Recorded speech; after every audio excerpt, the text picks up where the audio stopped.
You have to say that a guerrilla struggle, if you like, a terrorist campaign, we can understand that. I'm not a pacifist by any means.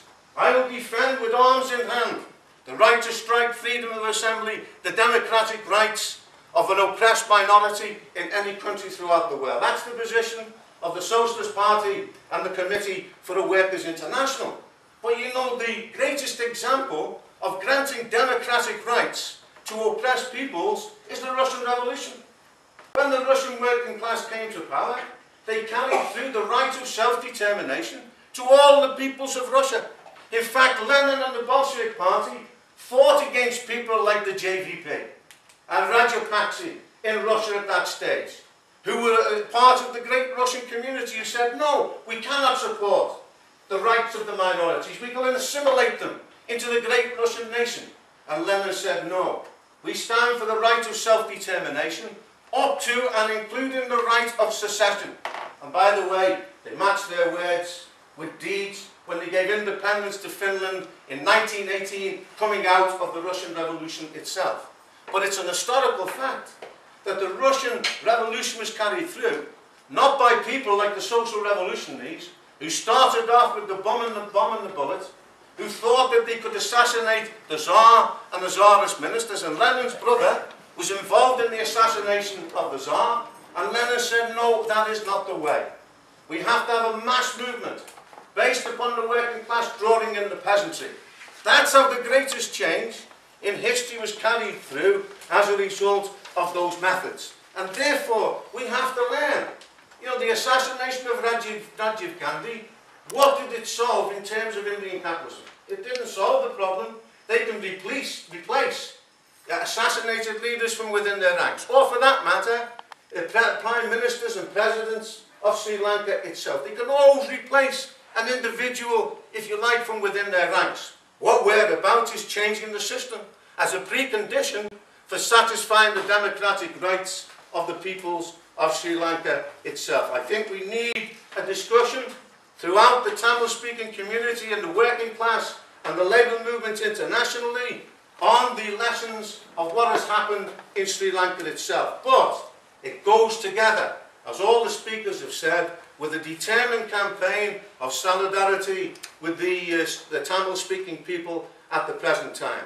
The idea that Rajapaksa, in collaboration with China, and by the way, we shouldn't just comment and say, well, China has come to the assistance of Rajapaksa. In my opinion, the decisive turning point in this war was the defection of Karuna, who took away a number of fighters, probably because there was a certain tiredness as well in the long struggle, but also with the connivance of the Sri Lankan government, but also the intervention of China and India, who financially have underwritten the militarization of the Sri Lankan regime, which is now the most militarized country in the whole of Asia, if not of the world at the present time. That was a crucial turning point, which militarily allowed them, with the isolation, as Ramesh pointed out, with the abandonment, the feeling of abandonment of the Tamil-speaking people, had allowed this government to carry through a military victory.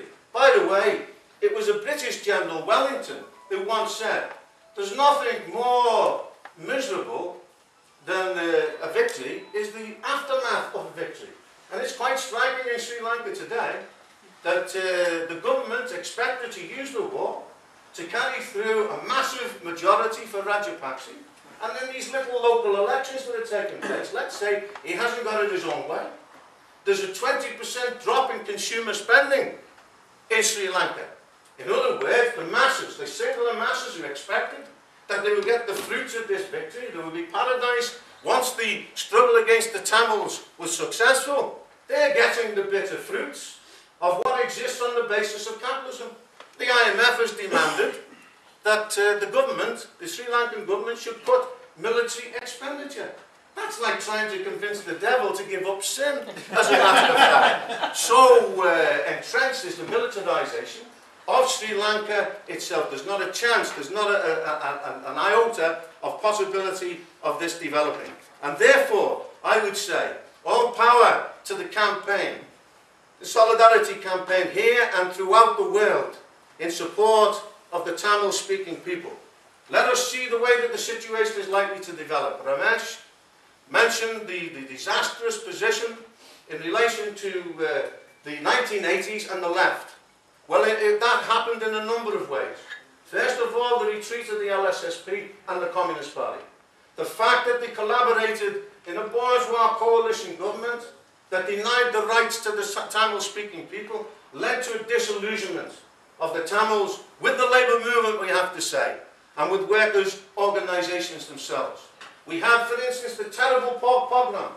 I think it was 1981-82, if I'm not mistaken, or 83, when there was a terrible pogrom. Let us also remember, by the way, the singular workers who took Tamils in and protected them from the singular murder gangs of Comrade Siritunga, who took into his house at great risk those who were persecuted by the singular murder gangs at that particular time, and have done it consistently. We have a comrade here whose own mother was in Sri Lanka, from England, who played a similar role in defending the Tamils at that particular stage.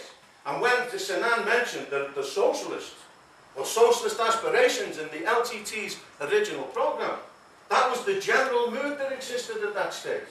But with the collapse of Eastern Europe and the former Soviet Union of Stalinism, we don't regret the demise of Stalinism, but with it went the planned economies, which was a model, if you like, in an economic sense, of a future society.